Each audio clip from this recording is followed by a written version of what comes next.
Hi, welcome to my kitchen. This is Cooking with Abba. If you're new, please do well to watch to the end. If you're impressed, do well to like, share, subscribe. Most importantly, and hit the notification button so that whatever I put here, you receive it on time. Today, we're going to look at one of Ghana's simplest street food, home food. Anything you can do with your overly ripe plantain. Yes, if you have some overly ripe plantain in the house, you're just thinking, what should I do with it? This is the recipe to try. If you want to try something new, this is the recipe to try. And it is, ta-da! So for our Kaklo and beans recipe, we're going to need some cowpeas, or what we locally call beans here. And then they are whole black-eyed peas or cowpea, a cup of it. We're going to use overly ripe plantain. You can use tombrown, which is the roasted corn flour, or soft flour, the pastry flour. You can equally use corn flour itself, the raw one.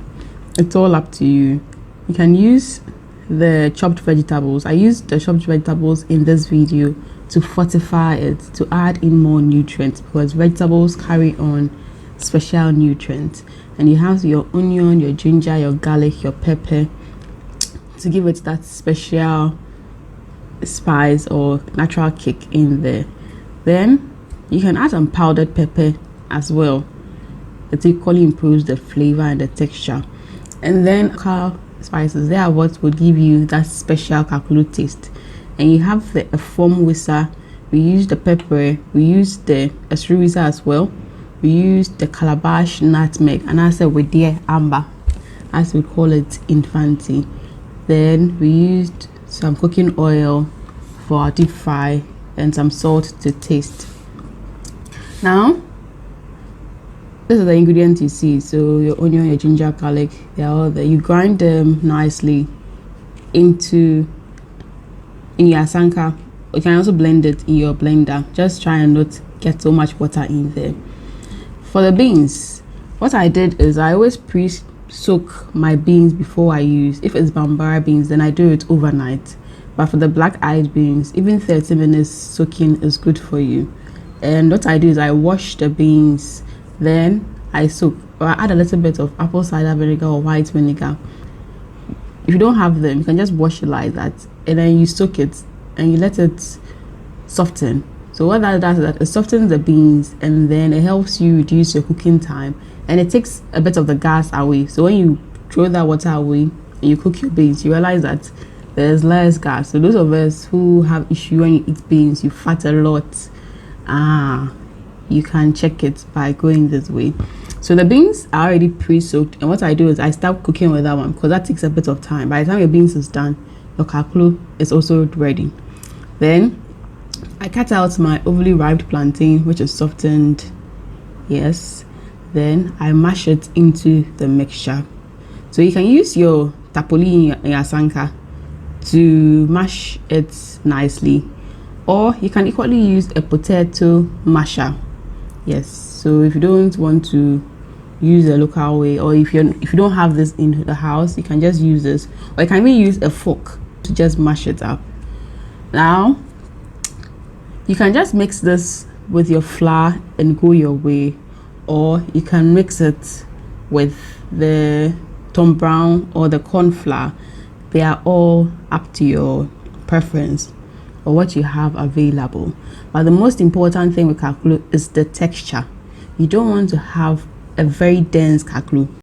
So you fold in your flour or your dry ingredients in bits. You don't pour all in at a time. You do it in bits, because sometimes the plantain may look soft, but then it will be something else. So you fold in bits. Then you check your texture. It should be able to drop, but then it shouldn't be too runny, and it shouldn't be too stiff. So when you fold in bits, you realize that you see whether you need to add more or not. So in this video, I mixed it with the vegetables. Unfortunately, I wasn't able to capture that part, but then the subsequent video is the same procedure. So you can mix it with flour or with tombrown like I did here, Then you fry it nicely, deep frying. Then as it fries, you turn it. Once you see that the outer part is coming to look brown, you turn it so the other parts would also cook nicely. Please do well to cook this on a medium or a low heat, but then it's preferable you use a medium heat. If you do it too high, it will brown out and it won't cook within. Then you just put into your strainer to drain the oil. You can equally do same in your metal saucepan or your local way. You can use your hand to just scoop it. And once it's frying, you just turn it nicely to ensure that every part cooks well. And when there's oil browned all over, you just dish it out and your kaklo is ready for serving. Once your beans is almost cooked, then you add in your salt. I don't like to add salt to beans early because it can get it will take in too much salt. But when it's almost cooked, your beans would pick up less salt. So it's good you add your salt last. Then allow it to simmer for a while on low heat so it thickens nicely. And once your beans is ready, you realize it comes very soft. It's good for serving. So you can dish out your beans. You can try to add some sauce by it, maybe some pepper sauce, gravy or something by it. And you can serve it nicely with your kaklo. You can add some meat, some fish, some chicken or something to it to also add up to it. I hope you did like this kaklo recipe. I'm going to leave you with one special tip today. Yes, there are days when your kaklo, the plantain may look ripe or very soft, but then when you mash, it may not be too soft in there. Don't worry. When it's like that, just make sure you use less flour. But then there are also days when the plantain is overly ripe and you mash and you still realize that it is very runny and you don't want to make it dense with so much flour.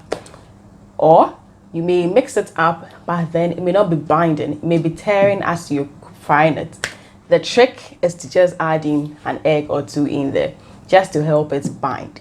So I hope this tip comes in handy. I hope you do try this recipe. I hope you give us feedback. And please do well to fortify, do well to live healthy, do well to live life to the fullest and enjoy life. And do well to always cook with Abba so that together we make every food moment count. Lots of love from my team and I. Mwah.